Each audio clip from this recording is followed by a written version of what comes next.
오늘도 감동 가득한 이야기로 가슴 뛰게 할 감동 열차에 탑승해 주셔서 감사합니다. 찾아와 주신 여러분 덕분에 이 여정은 언제나 특별합니다. 그럼 지금부터 한국의 매력을 담은 오늘의 이야기를 시작하겠습니다. 하버드를 버리고 한국에서 살겠다고요?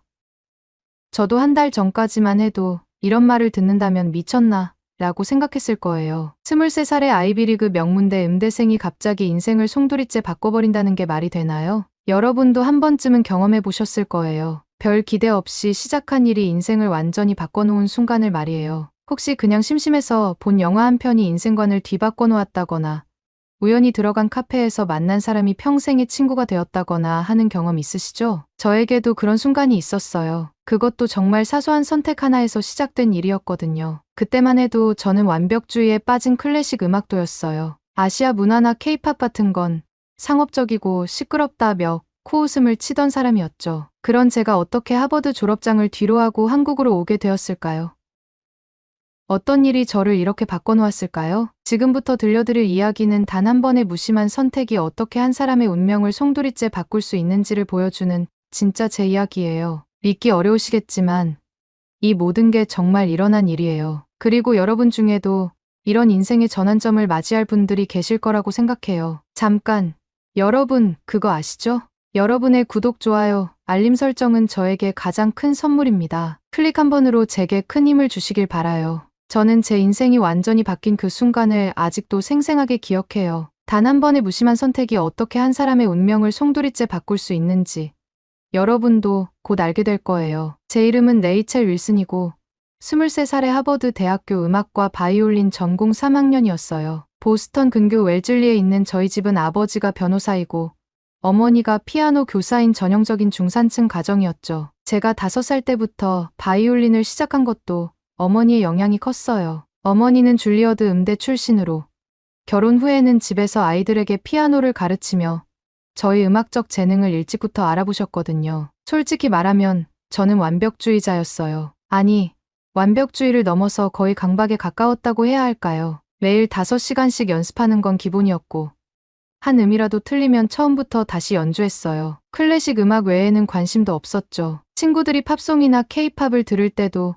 저는 그런 상업적인 음악이 뭐가 좋아? 라며 코웃음을 쳤어요. 제가 추구하는 건 바흐의 완벽한 수학적 구조, 모차르트의 우아함, 베토벤의 숭고함이었거든요. 하버드에 입학한 후에도 마찬가지였어요. 1808년에 창단된 북미에서 가장 오래된 하버드 레드클리프 오케스트라에 들어갔지만 항상 2등 바이올린 후순위였어요. 1등 바이올린 주자들을 보면서 나도 언젠가는 저 자리에 설 거야 라고 다짐했지만 마음 한편으로는 제 실력의 한계를 인정하기 싫어서 더욱 경직되어 있었던 것 같아요. 그런 제게 인생의 첫 번째 전환점이 찾아온 건 3학년 첫 학기 말이었어요. 오케스트라 지휘자인 마에스트로 존슨 교수님이 특별한 발표를 하셨거든요. 내년 봄학기에 아시아 연주 투어를 계획하고 있습니다. 9박 10일 일정으로 현지 대학생들과 교류하며 음악을 통한 문화 체험을 하게 될 거예요. 그때까지만 해도 저는 별로 관심이 없었어요. 해외여행보다는 연습실에서 보내는 시간이 더 소중했거든요. 하지만 목적지를 정하는 회의에서 상황이 묘하게 흘러갔어요. 중국이 좋겠어요.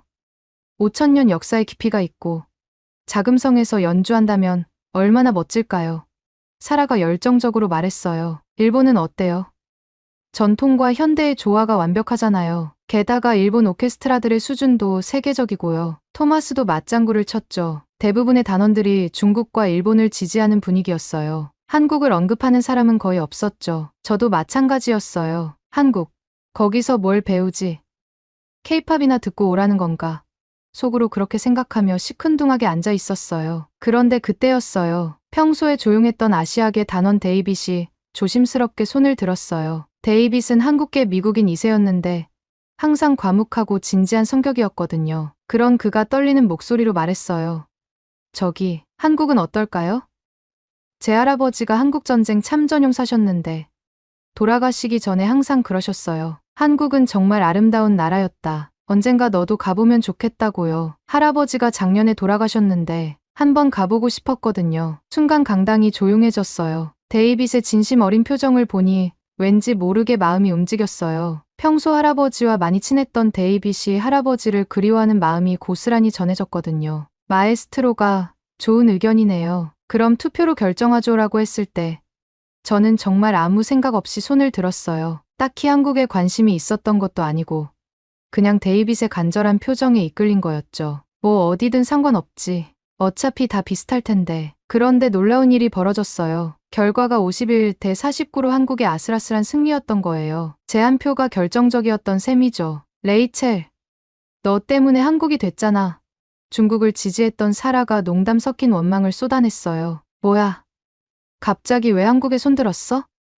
그냥 데이빗이 가고 싶어 하는 것 같아서. 저는 어깨를 으쓱하며 대답했어요. 사실 저 자신도 왜 그랬는지 명확하지 않았거든요. 그날 밤 기숙사로 돌아가는 길에 데이빗이 다가왔어요. 레이첼, 고마워. 정말 고마워. 그의 눈이 촉촉해져 있었어요. 할아버지가 정말 좋아하실 거야. 그 순간 저는 묘한 책임감을 느꼈어요. 제 무심한 선택이 누군가에게는 정말 중요한 의미가 될 수 있다는 걸 처음 깨달았거든요. 하지만 여전히 한국에 대한 기대는 별로 없었어요. 출발 전날 밤, 룸메이트들이 한국 문화에 대해 인터넷을 뒤지며 열띤 토론을 벌이는 동안 저는 어차피 공연 몇 번 하고 관광 좀 하다 오는 거잖아 라며 무덤덤했어요. 레이첼아, 한국 전통음악도 들어봐야지.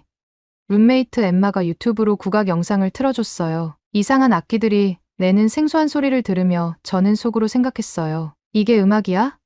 그냥 시끄럽기만 한데. 케이팝도 들어봐. 요즘 정말 인기 있대. 엠마가 또 다른 영상을 틀었지만 저는 그런 상업적인 건 관심 없어라며 고개를 저었어요. 그렇게 저는 편견과 무관심으로 가득한 채로 한국행 비행기에 올랐어요. 그때는 몰랐어요. 이 여행이 제 인생을 완전히 바꿔놓을 거라는 걸 말이에요. 3월 9일 오후, 인천공항에 발을 디딘 순간부터 제 편견들이 하나둘씩 무너지기 시작했어요. 비행기에서 내리자마자 눈에 들어온 건 예상했던 것과는 완전히 다른 풍경이었거든요. 아시아 공항이면 뭔가 낙후되고 복잡할 거야 라고 생각했는데 인천공항은 마치 미래도시 같았어요. 깔끔하고 현대적인 시설의 첫 번째 놀라움을 느꼈지만 여전히 마음속으로는 겁만 번지르르 하겠지라며 방어적이었어요. 그런데 첫 번째 진짜 충격은 공항에서부터 시작됐습니다. 마중 나온 한국관광공사 직원들이 하나같이 유창한 영어로 안내하는 모습을 보고 깜짝 놀랐어요. 제가 가지고 있던 아시아 사람들은 영어를 못할 거야 라는 편견이 산산조각 났거든요. 더 놀라운 건 그분들의 세심한 배려였어요. 혹시 매운 음식 못 드시는 분 계세요?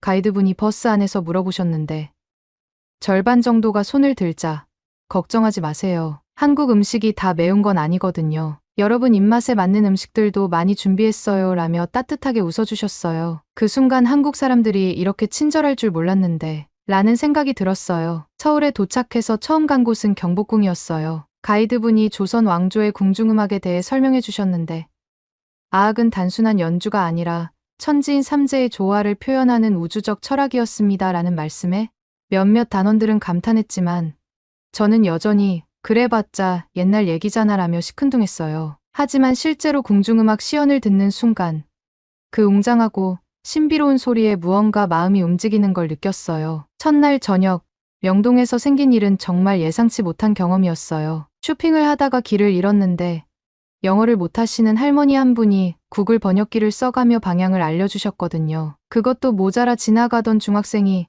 Are you okay?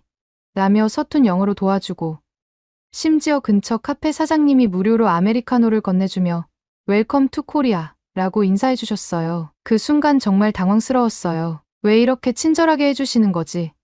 미국에서도 이런 경험은 흔하지 않은데 마음 한편으로는 미안함도 들었어요. 한국에 대해 아무것도 모르면서 함부로 판단했던 제 자신이 부끄러워졌거든요. 이틀째 방문한 익선동 한옥마을에서의 경험은 더욱 인상적이었습니다. 전통 찻집에서 차를 마시고 있는데 옆 테이블에 앉아 계신 할아버지 한 분이 유창한 영어로 말을 거셨어요. 서양 오케스트라 학생들이시군요. 음악의 길은 하나가 아니랍니다. 알고 보니 젊은 시절 국악 연주자셨던 분이었어요. 할아버지는 찻잔을 든 손으로 리듬을 타시며 말씀하셨어요. 동양 음악과 서양 음악은 물과 기름 같아 보이지만 진정으로 이해하면 새로운 조화를 만들어내지요. 마치 이 차처럼요.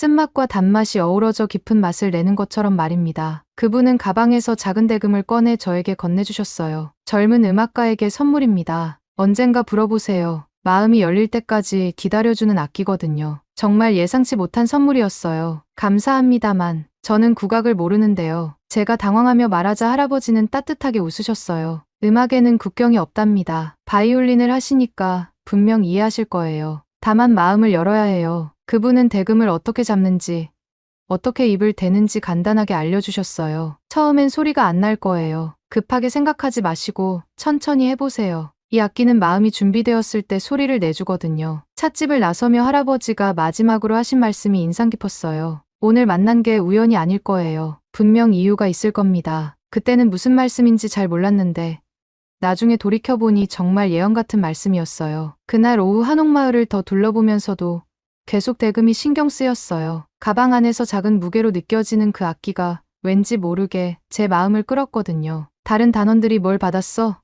라고 물어봐도 그냥 작은 선물이라고만 대답했어요. 왜인지 혼자만 간직하고 싶었어요. 한강공원에서 만난 한국 대학생들의 반응도 인상적이었어요. 외국인이네. 같이 치킨 먹을래요?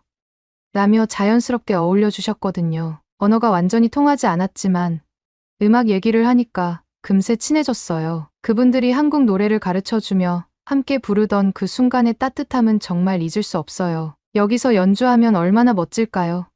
누군가 말하자 저는 처음으로 스마트폰을 내려놓고 그 순간을 온전히 느꼈어요. 강바람에 실려오는 도시의 소음들이 신기하게도 하나의 거대한 교향곡처럼 들렸어요. 자동차 소리, 사람들의 웃음소리, 강물 흐르는 소리가 모두 하나의 리듬을 만들어내고 있었거든요. 그때 깨달았어요. 음악은 콘서트홀에만 있는 게 아니라는 걸 말이에요. 일상 속 모든 소리가 음악이 될 수 있다는 걸 처음으로 느꼈어요. 셋째 날 진관사에서의 사찰음식 체험은 또 다른 깨달음을 주었습니다. 스님께서 외국에서 오신 음악 하시는 분들이시군요. 음식도 음악과 같아서 각각의 재료가 조화를 이루어야 맛있는 거예요 라며 유창한 영어로 설명해 주시는 모습에 또 한 번 놀랐어요. 고요함 속에서 들리는 진정한 음악이 있습니다. 마음을 비우고 들어보세요. 스님의 말씀대로 조용히 앉아 있으니 정말 신기하게도 산사의 모든 소리들이 들렸어요.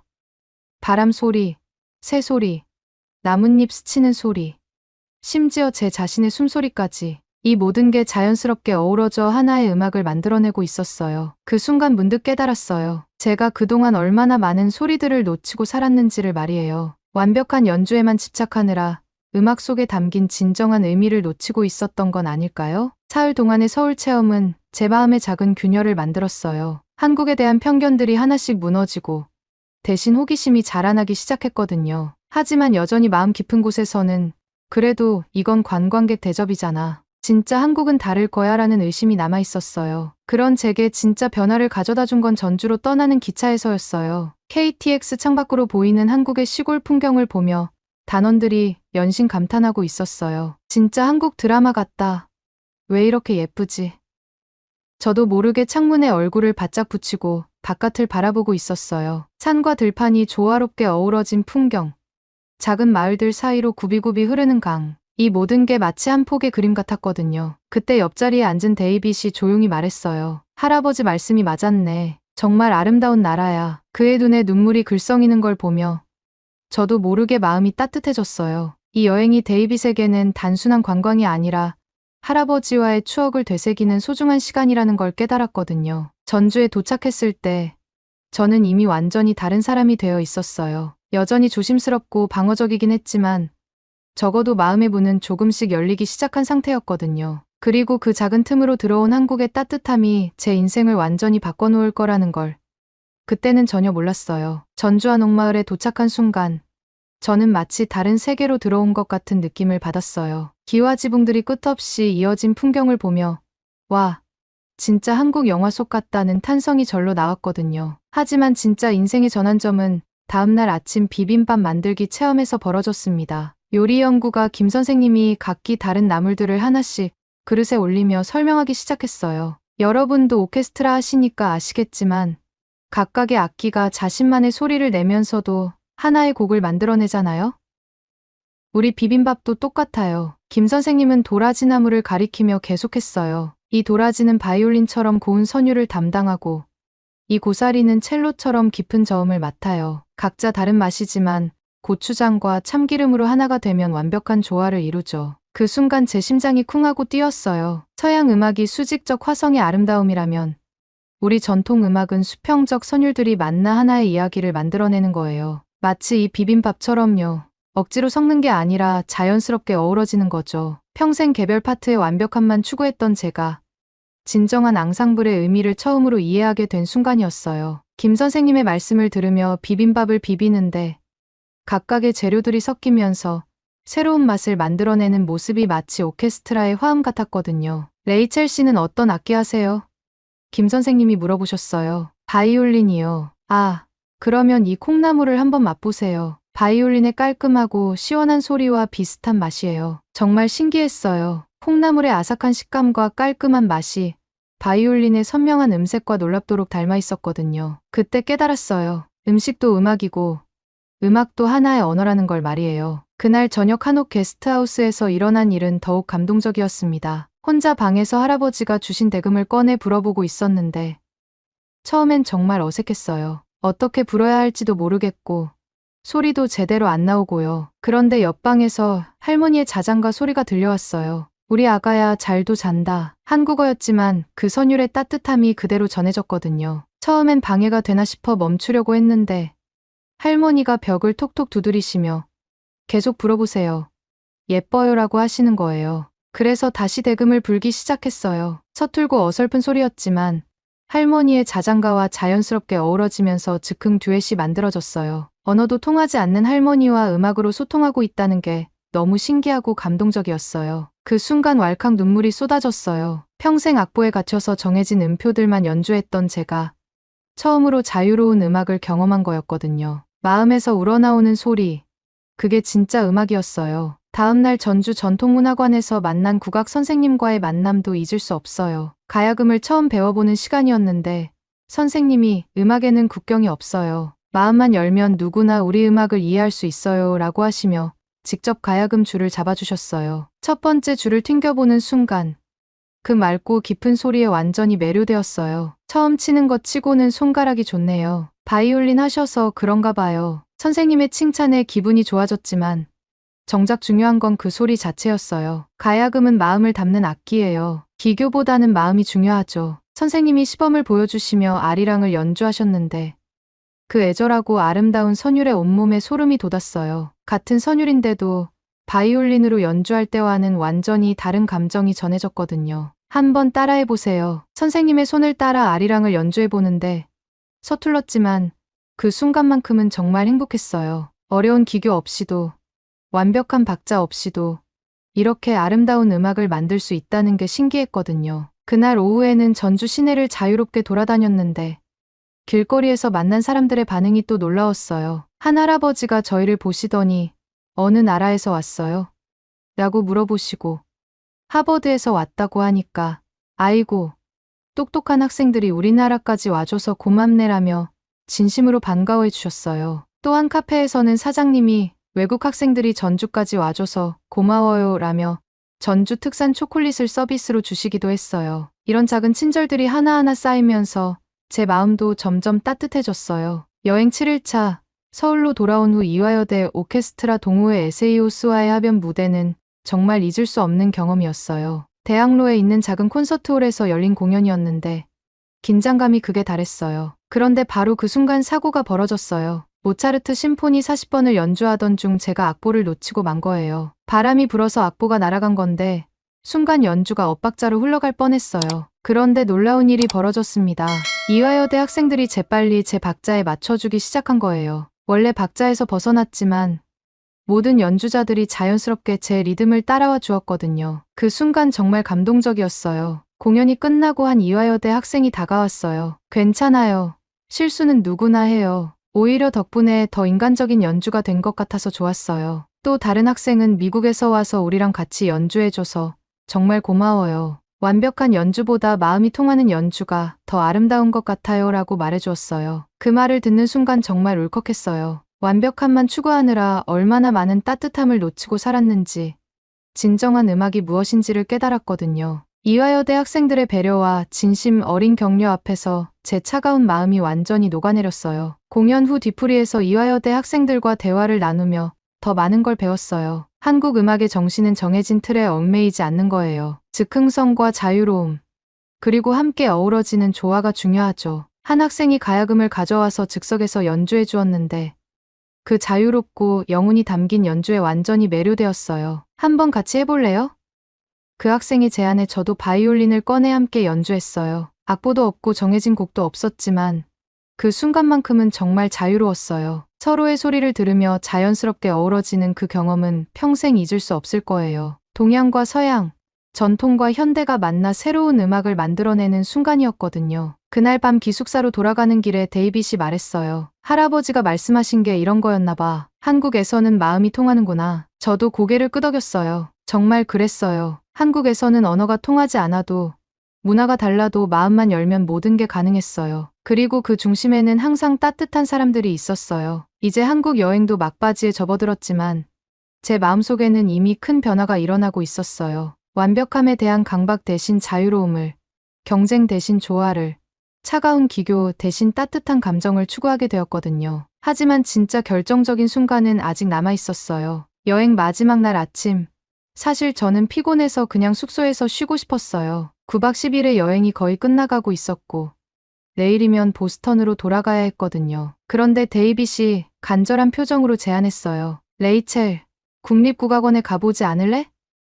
할아버지가 그러셨어. 한국에 가면 꼭 진짜 한국 음악을 들어보라고. 솔직히 망설였어요. 지친데 그냥 쇼핑이나 하고 싶어. 하지만 데이빗의 눈에서 할아버지를 그리워하는 마음이 보였고 결국 소수의 의견에 따라 국립국악원으로 향했어요. 그때는 몰랐어요. 그 선택이 제 인생을 완전히 바꿔놓을 거라는 걸 말이에요. 국립국악원에 도착했을 때 마침 사물놀이 공연이 한창이었어요. 공연장 밖에서도 들리는 강렬한 북소리에 이끌려 안으로 들어갔는데 그 순간 제가 본 광경은 정말 충격적이었어요. 무대 위에서 4명의 연주자가 장구, 북, 꽹과리, 징을 치고 있었는데 그들의 온몸에서 뿜어져 나오는 에너지가 관객석까지 전해졌어요. 장구의 변화무쌍한 리듬, 북소리가 가슴을 울리는 웅장함, 꽹과리의 날카롭고도 청량한 울림, 징이 깊고 신비로운 여운. 하지만 무엇보다 놀라운 건 그들의 표정이었어요. 완벽한 기교를 뽐내려는 것도 아니고 관객들에게 잘 보이려는 것도 아니었어요. 그냥 순수하게 음악 자체를 즐기고 있었거든요. 땀을 뻘뻘 흘리면서도 행복해 보이는 그 모습에 저는 완전히 압도되었어요. 그런데 진짜 충격은 공연이 끝난 후에 벌어졌습니다. 연주자들이 무대에서 내려와 관객들에게 다가오는 거예요. 여러분도 한번 해보실래요? 어렵지 않아요. 처음엔 믿을 수 없었어요. 클래식 공연에서는 상상도 할 수 없는 일이었거든요. 연주자와 관객 사이의 벽이 완전히 허물어지는 순간이었어요. 다른 단원들이 하나둘 무대로 올라가기 시작했어요. 저는 주저했지만 한 연주자 아저씨가 제 손을 잡고 말씀하셨어요. 같이 해보세요. 제가 가르쳐 드릴게요. 무대에 올라가서 장구 앞에 앉았는데 정말 어색했어요. 어떻게 쳐야 할지도 모르겠고 박자도 맞지 않았거든요. 그런데 아저씨가 제 손을 잡고 천천히 가르쳐 주시기 시작했어요. 리듬을 느껴보세요. 생각하지 말고 그냥 느끼는 거예요. 그 순간 뭔가 전환이 일어났어요. 생각하지 말고 느끼라는 말씀에 따라 마음을 비우고 장구를 치기 시작했는데 신기하게도 리듬이 맞아떨어지기 시작했어요. 다른 악기들과 어우러지면서 하나의 큰 소리를 만들어내고 있었거든요. 그때 깨달았어요. 이게 진정한 음악이었어요. 완벽한 기교나 정확한 박자가 아니라 영혼과 영혼이 만나 하나가 되는 순간, 장구를 치면서 온몸으로 느끼는 그 리듬, 다른 연주자들과 교감하는 그 순간이 너무나 자유롭고 행복했어요. 장구를 치며 몸을 떨고 있는 제 모습을 보고 아저씨가 크게 웃으시며 말씀하셨어요. 좋아요. 정말 좋아요. 감각이 있으시네요. 그 순간 왈칵 눈물이 쏟아졌어요. 평생 완벽함만 추구하며 스스로를 옥죄어왔던 제가 처음으로 진짜 자유를 느꼈거든요. 악보도 없고 정해진 틀도 없는 그 자유로움 속에서 진정한 음악을 만났어요. 공연이 끝나고 아저씨가 저에게 다가와서 말씀하셨어요. 정말 감각이 좋으시네요. 혹시 한국에 다시 와서 우리 음악을 배워보실 생각 없으세요? 그때까지는 농담인 줄 알았어요. 그런데 제가 진지하게 정말요. 그게 가능한가요? 라고 되물었을 때 아저씨의 표정이 바뀌었어요. 물론이죠. 국제 프로그램이 있어요. 정말 원하신다면. 그 순간 제 마음속에서 뭔가 확고해졌어요. 나는 반드시 돌아올 거야. 이곳에서 진짜 음악을 배우고 싶어. 공항으로 가는 버스에서 저는 일기장을 꺼내 적었어요. 나는 음악을 안다고 생각했지만 음악이 무엇인지 몰랐다. 한국에서 나는 처음으로 음악의 영혼을 만났다. 그리고 한국 사람들의 따뜻함을 만났다. 나는 반드시 돌아올 것이다. 데이빗이 옆에서 말했어요. 할아버지가 정말 좋아하실 거야. 꿈에서라도 만나서 고마워할 것 같아. 데이빗, 내가 한국을 추천해줘서 정말 고마워. 내 인생이 바뀌었어. 인천공항에서 마지막 인사를 나누며 그동안 만났던 모든 분들의 얼굴이 스쳐갔어요. 할아버지, 할머니, 김 선생님, 이화여대 친구들, 사물놀이 아저씨, 모든 분들이 저에게 따뜻함과 진정한 음악을 알려주셨어요. 보스턴으로 돌아간 후 제 변화는 모든 사람들이 느낄 수 있었어요. 연습실에서도 예전처럼 경직되어 있지 않았고, 다른 단원들과의 호흡도 훨씬 자연스러워졌어요. 무엇보다 음악을 대하는 태도가 완전히 달라졌거든요. 졸업 연주회 준비를 하면서 저는 특별한 결정을 했어요. 바흐의 파르티타 중간에 아리랑 선율을 융합한 제만의 곡을 연주하기로 한 거예요. 처음엔 교수님이 걱정하셨어요. 레이첼, 졸업 연주회에서 실험적인 시도를 하는 게 좋을까? 교수님, 이게 진짜 제 음악이에요. 한국에서 배운 조화의 정신을 보여드리고 싶어요. 졸업 연주회 당일, 저는 무대에 올라 바흐의 파르티타를 연주하기 시작했어요. 그리고 중간 부분에서 자연스럽게 아리랑 선율로 전환했어요. 관객들이 놀라는 기색이 역력했지만 저는 한국에서 배운 대로 마음을 열고 연주했어요. 곡이 끝나자 저는 무대에서 작은 대금을 꺼냈어요. 할아버지가 주신 그 대금으로 아리랑의 마지막 구절을 불었어요. 그 순간 관객석은 완전히 조용해졌고 곡이 끝나자 기립박수와 환호가 터져나왔어요. 브라보! 브라보! 관객들의 환호 속에서 저는 눈물을 흘리며 활짝 웃었어요. 이게 진짜 제 음악이었어요. 졸업 후 저는 곧바로 국립국악원 국제 장학생 프로그램에 지원했어요. 면접에서 제 한국 경험을 이야기하자 면접관들이 깜짝 놀라셨어요. 정말 짧은 시간에 우리 음악의 정신을 이해하셨네요. 합격입니다. 2달 후 저는 다시 인천공항에 내렸어요. 이번엔 바이올린 케이스와 함께 가야금 케이스를 메고서 말이에요. 마중 나온 분들을 보는 순간 정말 울컥했어요. 김 선생님, 이화여대 친구들, 그리고 놀랍게도 사물놀이 아저씨까지 와 계셨거든요. 정말 돌아왔네. 약속을 지켰구나. 아저씨의 반가운 인사에 저는 한국어로 대답했어요. 안녕하세요. 정말 그리웠어요. 지난 몇 달간 한국어를 열심히 공부한 결과였어요. 모든 분들이 제 한국어에 깜짝 놀라시며 박수를 쳐주셨어요. 한강공원에서 석양을 바라보며 가야금을 타는 제 모습을 상상해보세요. 그 옆에서 대금을 부는 아저씨, 장구를 치는 김 선생님, 그리고 박수를 치며 함께하는 이화여대 친구들. 저희가 만들어내는 즉흥 연주는 동양과 서양이 만난 새로운 하모니였어요. 만약 중국이었다면, 일본이었다면, 친구들이 가끔 물어봐요. 정말 모르겠어요. 하지만 나는 한국을 만났고, 여기서 진짜 나를 찾았어요. 무엇보다 한국 사람들의 따뜻한 마음을 만났어요. 이제 저는 국립국악원에서 동서양 음악의 융합을 연구하고 있어요. 제 음악도, 제 인생도 완전히 새롭게 작곡되고 있어요. 그리고 그 음악 속에는 우연한 선택이 만들어낸 운명적 만남, 편견을 깨뜨린 따뜻한 사람들, 그리고 음악을 통해 하나가 된 마음들에 대한 깊은 감사가 담겨 있어요. 할아버지가 생전에 늘 말씀하셨어. 한국은 정말 아름다운 나라다. 언젠가 너도 가서 직접 느껴보면 좋겠다고 하셨거든. 레이첼, 내가 이렇게 한국을 사랑하게 된 걸 보니 할아버지 말씀이 맞았나 봐. 저는 웃으며 대답해요. 할아버지가 저를 한국으로 이끌어주신 것 같아요. 그렇게 저희 새로운 인생이 시작되었어요. 단 한 번의 무심한 선택이 만들어낸 기적 같은 이야기를 지금도 믿기 어려워요. 하지만 이게 제 진짜 이야기예요. 한국에서 찾은 제 인생의 하모니 말이에요. 오늘의 이야기는 여기까지입니다. 마음에 드셨다면 구독과 좋아요 잊지 말고 한 번씩 눌러주세요. 소중한 시간 함께 해주셔서 진심으로 감사드리고 앞으로도 더 깊은 이야기로 여러분을 찾아뵐게요.